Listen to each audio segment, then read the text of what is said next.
네, 안녕하세요. 허브경례TV 최호영입니다. 오늘 볼 종목은 이제 현대바이오라는 종목인데요. 현대바이오는 경구형 치료제 관련된 종목이 그죠? 자연스럽게 머크사라든지 화이자라든지 로슈가 어떻게 진행을 하고 있는가 그 부분에 대해서 우리가 좀 봐야 되는 부분이지 않을까라고 생각을 합니다. 자, 일단 로열티 없는 복제야 허용을 했습니다. 그러면서 대폭 가격이 인하 가능성이 있어졌다라는 부분입니다. 그렇기 때문에 이게 너무 비싸가지고 이거를 살 수 있는 나라들이 그렇게 많지는 않을 것 같다라고 언급을 해드렸었는데 이 부분에 대해서는 어느 정도 해소가 된 거죠. 그렇게 보면은 현대바이오 입장에서는 그렇게 좋은 이슈는 아니다. 그렇게 보면 될 것 같습니다. 그러나 현대바이오 입장 또는 현대바이오뿐만 아니라 조금 나중에 좀 진행이 되고 있는 좀 천천히 진행이 되고 있거나 아니면 지금 진행이 되고 있는 임상 진행이 되고 있는 경구형 치료제 기업으로서는 나름 긍정적인 이슈도 있습니다. 그게 뭐냐면은 머크사의 부작용이거든요. 지금 뭐 정리가 좀 되어 있기는 한데요. 요거 내용을 조금 좀 보도록 하겠습니다. 일단 뭐 MPP와 머크사가 중대한 실수를 하고 있다는 평가가 나오고 있어요. 머크사는 지난달 11일 날 뭐 긴급 사용 승인을 FDA에 제출한 상태이죠. 그래서 당초 FDA에서는 전 세계 코로나 팬데믹 긴급성을 고려하기 때문에 자문 그 외부 자문단 검토 단계를 생략하는 것으로 좀 알려졌는데 일부 전문가들이 이 부분에 대해서 안전에 대한 우려를 제기를 해버렸습니다. 그러다 보니까 최종 결정을 내리기 전에 자문단과 논의하기로 결정을 한 것이 알려졌던 부분이죠. 유럽에서도 이 부분에 대해서는 롤링 리뷰를 시작을 하긴 했습니다. 하지만 국내외 전문가들 중심으로 이 치료제에 대한 승인이 거절될 수 있다라는 조심스러운 관측이 나오고 있는데 암이라든지 기형 등이 나올 수 있다라는 심각한 부작용이 우려가 된다라는 점이거든요.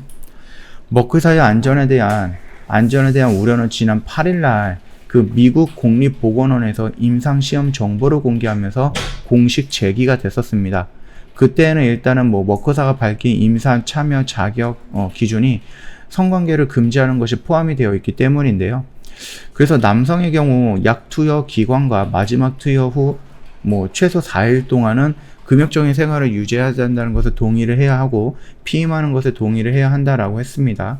즉 5일 동안의 약 투여 기간에 추가 4일을 고려하면은 9일 동안은 이제 금욕 생활에 대해서 조건을 제시한 셈인데 여성의 경우에는 임신이라든지 모유 수준이 아니어야 하고 뭐 임신했을 가능성이 없어야 된다라고 좀 밝혔습니다.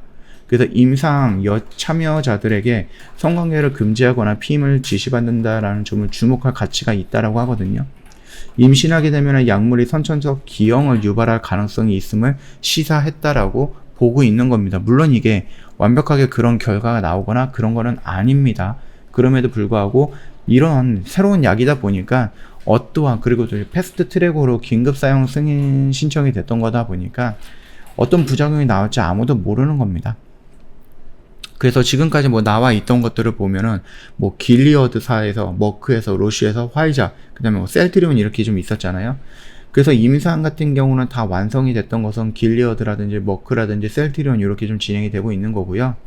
그리고 이제 머크라든지 로슈, 화이자 이렇게 로슈 같은 경우는 임상 이상에 대해서 일단은 실패했다라고 인정을 하고 그 부분에 대해서 모집군을 다시 바꿔갖고 다시 한번 진행을 하겠다라고 언급을 했고 화이자 같은 경우는 지금 3상 진행 중입니다. 그래서 투약 대상이라든지 이런 거 좀 본다라고 했을 때 경증이 많아요.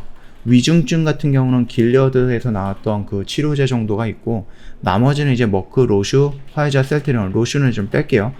경증 부분에 대해서 좀 치료제라든지 이런 부분 그런 걸로 좀 투약 대상으로 잡고 있는 부분입니다. 그리고 머크 같은 경우는요 RNA 복제 삽입 후에 단백질 돌연변이를 이용한 작용 기전이다 라고 좀 나와 있거든요. 그래서 이제 부작용이라든지 이런 것들을 좀 본다라고 하면 통상적인 부작용 같은 경우는 다 있어요. 모든 치료제는 다 있고 셀트리온 정도만 거의 없다라고 좀 표기가 되어 있고 기형이라든지 암이라든지 이런 부분에서 뭐 길리어드라든지 아니면 화이자라든지 셀트리온은 없다라고 언급이 됐는데 머크사만 가능성은 있다 이런 식으로 언급이 됐거든요. 그러다 보니까 이 부분을 좀 무시하고 넘어갈 수는 없는 그런 상황이 온 거죠. 자, 일단은 뭐 머크사에서 만드는 약이든 로슈든 화이자든 셀트리온든 길리어드든 어디든 좋습니다.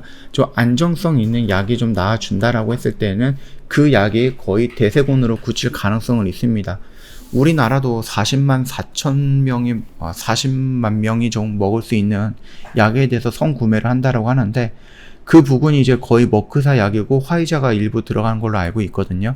그래서 이 머크사 약을 과연 너무 성급하게 갖고 온 거 아닌가라고 했을 때에는, 그렇다라고 해서 정부 입장에서는 이 약을 안 사올 수도 없는 거거든요. 위드 코로나로 간다라고 언급을 했고, 백신 같은 경우도 부작용 때문에 우리가 조금 지켜보자라고 했을 때 백신이 늦게 들어오면서 어마어마하게 욕을 얻어먹었기 때문에, 이 치료자의 부분에 대해서도 부작용이 있는 거는 알겠지만, 그럼에도 불구하고 또다시 백신처럼 물량을 못 구해갖고 좀 혼을 나느니 차라리 조금 일단 구해놓고 보자. 그래서 이제 예산을 들여서 조금 갖고 온 게 아닌가라고 생각을 합니다. 자, 일단은 이러한 이슈가, 부작용에 대해서 이슈가 막 그렇게 많이 나오고 있지는 않거든요. 그래서 많은 사람들이 이거를 알까라는 부분이 잠깐 의심이 들기는 하는데, 그거 같은 경우는 이제 좀 기다려보면은 어느 정도 나오지 않을까라고 생각을 합니다. 뭐 FDA에서 승인이 나왔다라고 하면 미국에서도 이 머크사 약을 170만 명분을 먼저 선구매했다라고 하니까는 그저 한번 참고하시면서, 미국이 진행이 된다라고 하면은 뭐 우리나라 입장에서도 그냥 따라가지 않을까, 그렇게 좀 생각을 하고 있습니다. 자, 일단 머크사의 이러한 부분에 의해서 뭐 복제약을 가능하게끔 허락을 했다라는 부분이 가격 하락을 일으킬 수가 있고, 그래서 현대바이오가 만약에 경구용 치료제가 나온다라고 했을 때 그 경구용 치료제를 이제 좀 부유한 국가에는 팔지는 못하겠지만 아프리카라든지 좀 저소득 국가에 팔 수 있는 그런 시장이 만들어질 수 있다라는 긍정적인 평가가 있었는데, 그 부분이 살짝 위축되는 모습이고, 일제 머크사 같은 경우는 이제 뭐 부작용이 기형이라든지 암이 유발할 수 있는 그런 부작용이 있다 보니까, 그렇다라고 하면 지금 현대바이오 입장에서는 니콜로사마이드라는 이 약을 가지고, 이걸 가지고 부작용이 없는 걸 노려야 되는 게 아닌가, 그렇게 좀 방향을 바꿔 가야 되지 않을까, 그렇게 생각을 합니다. 자, 그렇다라고 하면은 얘네들이 조금만 느리더라도 좀 안정성 있는, 그리고 또 효능이 조금 어느 정도 있는 그 정도의 약만 나와준다라고 해도 충분히 머크사가 독점을 할 것이다 라고 생각하고 있는 이 치료제 시장을 좀 뒤바꿔 놓지 않을까라고 생각합니다. 물론 이게 현대바이오가 아직까지 임상 1상으로 진행이 되고 있는 것도 아니거든요. 그냥 신청서만 제출했기 때문에 어떻게 될지 모르겠고, 진행이 된다라고 하면 적어도 한 1년 정도의 시간은 필요하기 때문에, 그 1년 안에 우리나라 지금 경구용 치료제 개발하기 위해서 많은 나라들이 노력하고 있는데, 거기서 또 대뜸 어떤 굉장히 획기적인 약이 나올 수도 있는 거죠. 그렇게 된다라고 하면 현대바이오 입장에서는 애매해지기 시작하는 거죠. 그래서 계속해서 제가 좀 언급을 했던 게 좀 빨리라는 부분입니다.